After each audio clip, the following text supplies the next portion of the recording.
Usually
go out for dinner.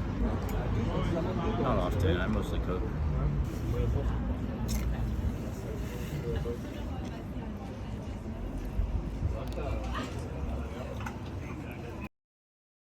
Okay. And the slides? Yeah, we have the slides.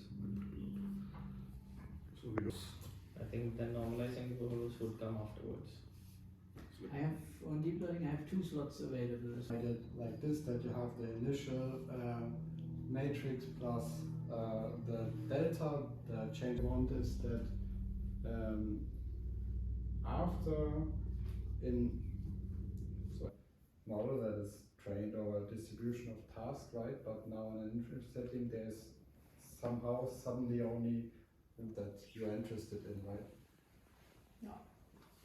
For instance, what is the same even for population?